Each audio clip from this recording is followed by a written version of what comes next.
seharusnya secara akal waras, kalau memang misalkan saya nih punya ilmu asli nih, seharusnya saya yang nyari orang yang disantet, nih sel, gue buktiin, kan gitu harusnya.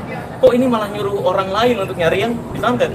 Kalau kayak gitu kasusnya, ini nggak akan ketemu, nggak pernah ketemu siapa yang disantet. Karena ketika saya cari nih, ada orang merasa disantet, nanti dia alasan lagi ya kan. Kalau saya lihat, ini kayaknya nggak disantet, gitu.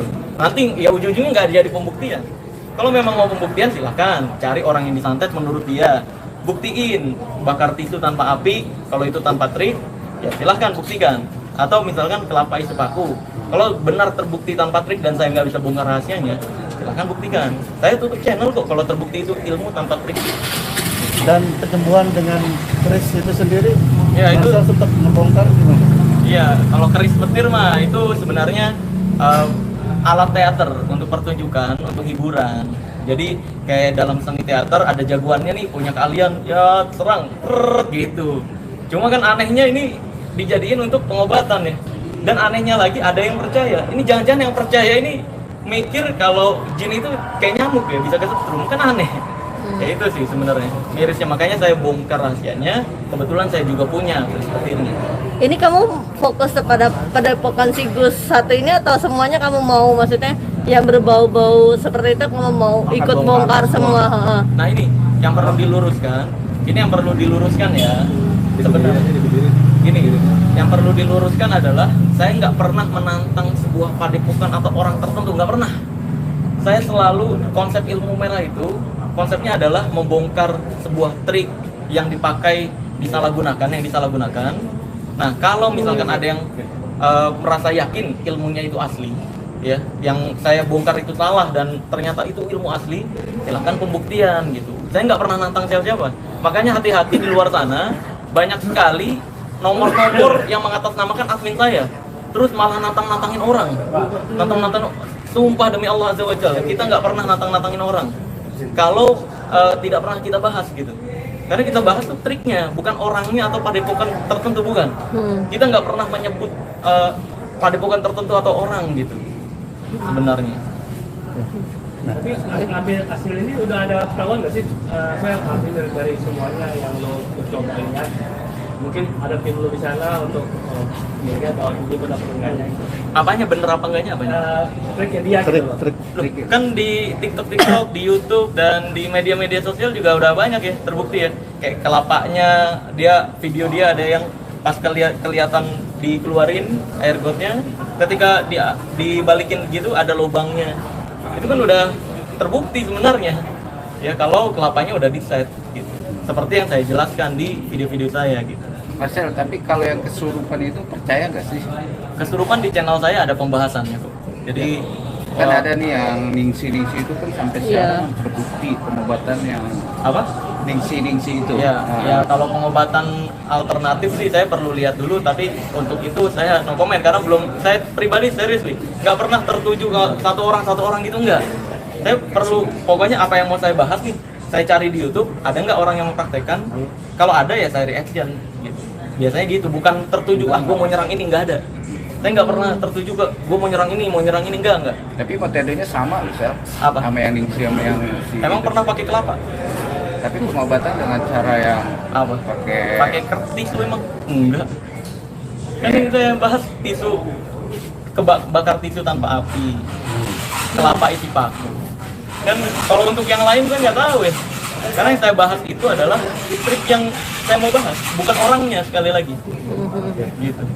Nah, yang tasbih ternyata dari apa, akar apa nih? Yang berubah warnanya itu? Oh, tasbih dari kayu secang. Kenapa? Bisa diceritain gimana itu? Gimana apa? Kok bisa tahu gitu? Ya, sampai proses seperti itu.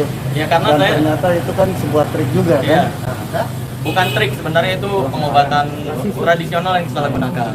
Jadi kayu secang itu pada dasarnya kan itu obat tradisional untuk pembuatan bir peletok biasanya, rempah-rempah. Nah, kalau kayu secang kenapa saya bisa tahu itu terbuat dari kayu secang? Karena saya sering pergi ke toko alat dukun.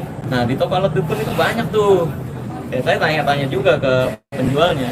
Ini buat apa nih? Buat apa? Nah, saya dapat informasi banyak dari situ lah. Sempat surprise dulu ya? Apa? Survei dulu ya? Oh iya, saya survei itu bukan bukan hanya ke satu orang, saya tanya ke semua pembelajar rahasia perdukunan. Jadi untuk memastikan ini benar gak nih gitu pendapat saya gitu. Terus ketika saya meyakini itu adalah sebuah fakta, saya sampaikan agar masyarakat Indonesia tidak lagi tertipu.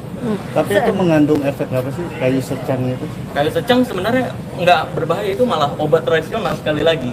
Cuma dibentuk dalam bentuk tasbih ini nih, yang membuat orang-orang seolah-olah wah itu ilmu beneran. Ada khasiatnya? Ada khasiat. Khasiatnya sebenarnya saya baca-baca di Google sih ada khasiat kayu secang apa saja bisa dibaca. Enggak, artinya khasiat untuk si dukun ini memberikan penjelasan ke pasiennya ada pengaruhnya bla bla bla bla gitu kan. Bilangnya kan seolah-olah itu ilmu karomah lah. Ini kan mengatasnamakan agama ini nih, jadi mencemarkan nama baik agama. Itu yang saya kurang setuju. Seharusnya ya jelasin aja, ini saya punya air hangat, saya celupin, nah ini sari-sari dari kayu secang ini akan berwarna merah, ini bagus untuk ini kan jujur kayak gitu lebih bagus loh. Nggak ngaku-ngaku sakti, kalau kayak gitu saya nggak mempermasalahkan. Tapi kalau ngaku-ngaku sakti ini adalah ilmu tertentu, ini adalah ilmu gaib, itu yang saya permasalahkan. Tapi kabarnya sampai dijual seharga 5 juta gitu. Informasinya dari... Ya banyak ya, kalau penjualan tergantung siapa yang jual itu. Maka dari itu, kalau untuk yang harga-harganya ya beda-beda sih. Sir, tapi kan sebenarnya beda ya, maksudnya kamu kan pesulap dia paranormal, dari metodenya aja sudah berbeda. Minta pendapat kamu sebenarnya seperti apa sih? Ya, metode apanya yang berbeda? Iya, triknya dari Sama, apanya? Sama. Ya saya bisa juga ngaku paranormal Oke. dengan trik yang sama. Gitu, sama. Cuman kan sempat ada yang diributin tentang statement lo nih, Sel, yang tentang dukun itu kalau nggak cabul ya tipu ya. Itu kan dituduh untuk mengeneralisir sebuah profesi, itu gimana tanggapannya? Nah itu fitnahan lagi sebenarnya. Di video-video saya banyak udah penjelasannya. Kayak yang pada saat pembuktian pelet, terus yang pada saat pembuktian sama pemburu hantu. Itu di menit-menit tersebut saya udah tampilkan juga menit keberapanya. Itu udah jelas menjelaskan dukun yang saya maksud nipu atau cabul ini adalah dukun yang sok tahu tentang hal goib, bukan pengobatan tradisional. Sedangkan yang diakui Indonesia itu adalah bukan dukun, tapi pengobat tradisional. Surat terdaftar pengobat tradisional, bukan dukun. Jadi kalau dibilang mengeneralisir seolah-olah, wah ini berarti dukun pijat termasuk cabul dong, berarti dukun beranak termasuk cabul dong. Ya enggak lah, karena dukun pijat, dukun beranak, dan dukun-dukun totok syaraf dan sebagainya itu bukan dukun yang sok tahu tentang hal goib. Yang saya maksud nipu atau cabul itu adalah dukun-dukun yang sok tahu tentang hal goib gitu. Udah banyak saya jelasin kok di video saya. Ya, tadi kan hasil dari orang itu bahwa ternyata tuh satu lingkungan. Iya. Itu dulunya memang bukan ini debus katanya. Apa aslinya debus? Dia tuh tidak ada ilmu seperti itu. Nah, Iya. komentar lu seperti apa? Ya kalau debus itu kan seni budaya asli Indonesia, pertunjukan sebelum adanya TV, sebelum adanya handphone. Kebetulan saya juga praktisi debus, saya juga mempraktekkan debus, jadi saya tahu bagaimana teknik-tekniknya. Sebenarnya itu seni pertunjukan gitu. Kalau disalahgunakan untuk penjualan jimat, nah ini yang salah. Karena di Indonesia sendiri jimat itu dilarang untuk diperjualbelikan ataupun dibagikan. Benda-benda yang dianggap sakti dilarang untuk diperjualbelikan ataupun dibagikan. Lihat di pasal 546 KUHP. Di situ jelas larangan Indonesia melarang penjualan jimat atau benda-benda yang dianggap sakti. Balik lagi ke soal pelaporan. Yang bersangkutan kan berarti melecehkan agama kan, menjual agama gitu kan. Dan terus juga kemarin ketika Marcel datang ke Padepokan, ada salah satu krunya yang hampir ribut, bahkan Marcel sendiri sempat terdorong oleh Intervensi lah. Ya. itu ada keinginan untuk melakukan hal-hal pelaporan itu nggak sih? Karena kan udah ada buktinya sendiri. Sekali lagi, yang tujuan saya itu bukan untuk memenjarakan orang, bukan untuk melukai orang atau untuk menyerang orang, bukan. Saya tujuannya adalah untuk menyampaikan fakta dan kebenaran. Kebenaran seperti apa sih? Kalau saya salah ya udah, pembuktian silahkan, saya siap tutup channel. Tapi kalau misalkan betul atau benar, ya akui kenapa kok pengobatannya pakai trik, mungkin ada alasan tertentu kan gitu sebenarnya. Cuma kan anehnya adalah responnya malah rusuh gitu. Itu yang saya kecewa sih. Padahal kita datang pengen baik-baik, pengen tahu loh ini pembuktiannya kayak gimana. Dan alasan kenapa pakai trik atau emang ilmu asli ya silahkan buktikan. Masalah ada rasa trauma juga nggak sih? Trauma iya jelas nih. Saya jadi khawatir kalau mau ke Blitar nih. Benar. Iya, jadi khawatir dan trauma. Kru-kru saya dan teman-teman juga. jadi trauma sendiri ya, jadi kayak nggak berani lagi ke sana karena akibat itu gitu. Tapi mungkin ya nanti lihat ke depannya, semoga ada titik terang sehingga traumanya bisa hilang, semoga aja. Tapi untuk saat ini nggak berani. Tapi kalau ada yang ngundang kontroversi atau mungkin memang tindakan-tindakan lo yang memang mungkin cukup nyentrik ya. Iya. Ada juga nggak sih mungkin orang-orang yang mengirimkan ancaman-ancaman? Oh itu mah banyak di jadwal live streaming biasanya. Saya kan ada jadwal live streaming beberapa waktu lalu, 3 tahun belakangan tuh ya, ke belakang. Itu biasanya ngancem-ngancemnya ya, wah kalau nggak percaya santet nanti gua kirimin paku perutnya. Wah kalau nggak percaya santet nanti gua kirimin kaca nih muntah beling nanti kan. Ya saya selalu jawab, ya udah silahkan. Kalau mau ngirimin paku jangan lupa sama palunya gitu. Iya kan, kali aja kan saya pengen renovasi rumah jadi nggak perlu beli paku dan palu. Tapi ketika saya kayak gituin malah emosi sendiri mereka. Kan padahal harusnya kan secara waras kalau ada orang yang mau ngirimin dan nerima, seneng dong. Ini kok malah emosi mereka. Katanya, wah dasar nggak percaya goib, dasar ini. Lah, aneh. Saya mah terima kalau mau dikirimin. Silakan. Kalau bisa sama semennya gitu kan. Asik. Iya. tapi kalau ada yang ngundang ke Blitar gimana? Ya kembali lagi kalau mau pembuktian kemarin kan kita dengan undangan terbuka itu kita udah ke sana. Kalau mau pembuktian ya silakan gantian ke sini. Kalau ilmunya terbukti asli tanpa trik ya, yang kelapa isi paku, tisu kebakar tanpa api, kalau itu terbukti tanpa trik ya nanti ongkos bolak-baliknya saya ganti 10 kali lipat plus saya tutup channel gitu. Berarti kamu ada niat untuk ngundang dia ke podcast kamu dan sama-sama pembuktian atau seperti apa? Oh, iya. Saya udah menyampaikan banyak ya di banyak podcast, banyak media. Silahkan kalau mau datang gitu, datang aja sini kalau merasa yakin, jangan malah dijadiin drama. Ini kan malah dia jadi drama ya. kan? Ya jangan jadiin drama dong. Kalau mau pembuktian ayolah sini, ongkos saya ganti kok kalau terbukti gitu. Saya seriusnya nggak suka main drama sih. Jadi edukasi, jangan drama.